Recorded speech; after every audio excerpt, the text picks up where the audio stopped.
From the guy who butchered Resident Evil comes the story of a town that was butchered by a volcano.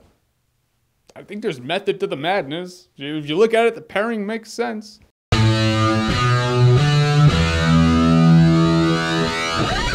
Pompeii. So Pompeii is the story of a town, Pompeii. Pompeii was, it was Roman times and shit. The volcano went off and just eradicated Pompeii. It's pretty much Roman Atlantis with a volcano.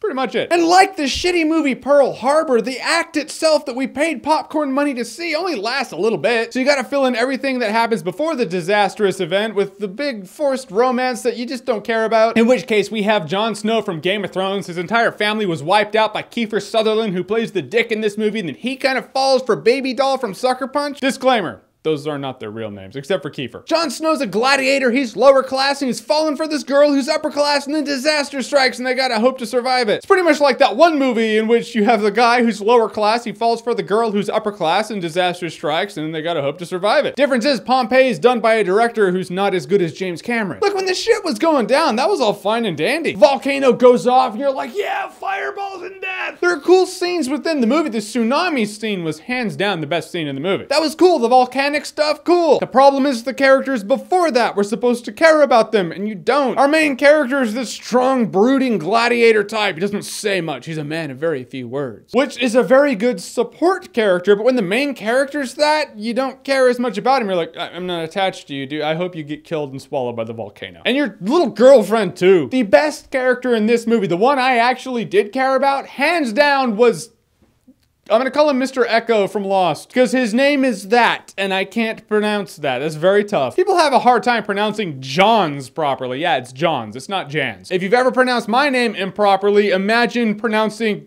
He's Mr. Echo from Lost. And he was awesome, I liked him, he was this big brute, but he had honor. He and Jon Snow become friends to like... brother. But the rest of the movie, I mean, come on. A gladiator out for revenge because of this dick who killed his family. Two lovers who aren't actually lovers because they've known each other for about 10 minutes in the movie. Seriously, in terms of FaceTime, they don't have much more than 10 minutes together. They gotta survive disaster. We've seen all the elements in this movie before, and we've seen it done better. Because initially I saw a trailer to Pompeii, I was like, oh, holy shit, the story of Pompeii, that's awesome. Then I was like, wait a minute.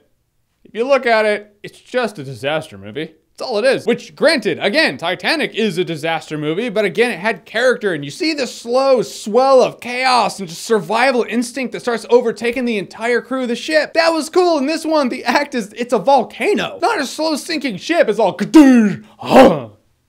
credits. Yeah, a volcano goes, and then mankind kind of knows where they stand in this town. So some of the disastrous shit in Pompeii was pretty cool in that guilty pleasure kind of way, like in that 2012 kind of way, where you're like, yeah, I mean, that was entertaining to watch, but am I gonna go out of my way to watch it? No. In the end, I will say Pompeii's probably a fun time.